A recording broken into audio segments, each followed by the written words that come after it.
let me tell you about the law. The law of physics is what I'm talking about. Remember that last explosion that was supposed to be a propane bottle rocket? Well, anyways, it didn't work in one way, but it sure was spectacular in another way. Let me teach you guys a few things about what actually happened there. I find it fascinating. First of all, the law of physics says that water expands 1,700 times its original volume when you turn it to steam. Well, that's true, but I'm sure they're measuring that at atmospheric pressure, like 14.7 psi, at 100 Celsius or 212 degrees Fahrenheit. Well, in that pressure vessel, while it's being heated, the temperature gets way past the boiling point. So when that thing actually bursts open and all the water turns to steam, then we get a spectacular result. I'm sure it expands way more than 1,700 times its original volume. The steam is much hotter than water could ever be, because there's no limit in the temperature that you can make steam.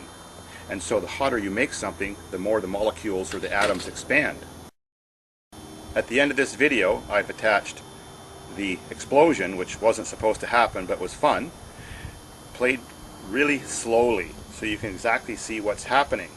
At first you see the explosion. You see two projectiles going off in angles like this, and that's the two halves of the cylinder. It split open like this, and then continued on in that direction, thus vectoring all the thrust towards the ground and making the crater. The next thing you'll notice is that there's two explosions. The second one actually sounds maybe a tiny bit bigger than the first one.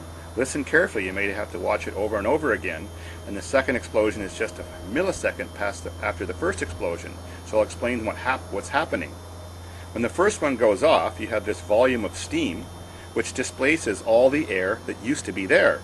So now it's just steam in that void, and then immediately the steam cools. Expansion of anything creates cooling. Plus the steam was just released to the neutral environment, which also has a cooling effect.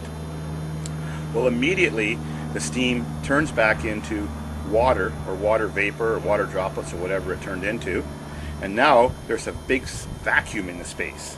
So at the pressure of air, 14.7 psi, it all rushes in at the same time and collapses. Now, we can all see this every day, like when we're boiling a coffee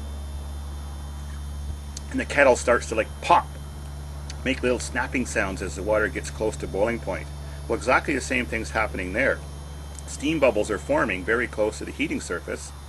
Then since they're less dense than water, they release themselves from the heating surface and then go in cooler water. Then they have a sudden collapse.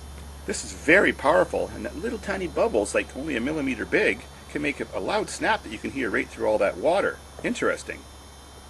It's actually so powerful that it can cause cavitation on the surfaces of things. For example, if a propeller on a boat is spinning too fast in the water, it becomes very inefficient because it makes vacuum bubbles behind it, and they're collapsing, or vacuum bubbles right behind the leading edge of the blade, and they're collapsing too, and that's cavitating your blade, putting little pock marks, little holes in it, and eventually it erodes your blade. Yeah, just water. Well, keep watching that video, and you'll notice that the shock wave from that video is moving across the ground.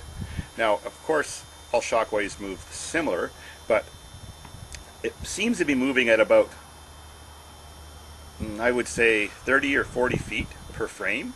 Well, the camera took 30 frames per second because it's not a high-speed camera, so you get an idea if you want to calculate the speed of the shock wave. And the shock wave seems to only last about 3 frames.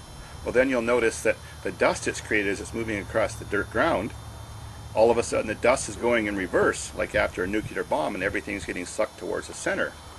Well, after a nuclear bomb, it's just because there was so much heat and then there was less heat.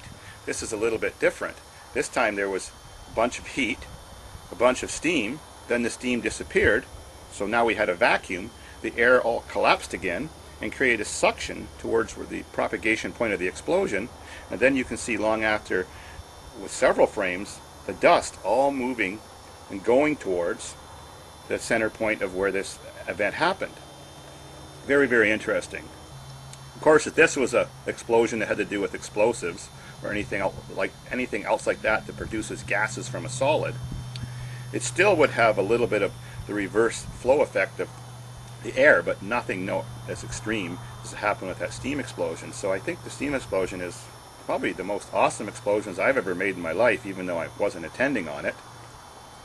And it certainly has that double explosion, and I almost thinking that the secondary explosion is more powerful than the first one. Best way to enjoy this video, at least the last part of it, is to have your stereo, if your computer's hooked to a stereo system, on full bass, half treble, maybe a little bit more treble, full volume, and crank it. The bigger speakers the better.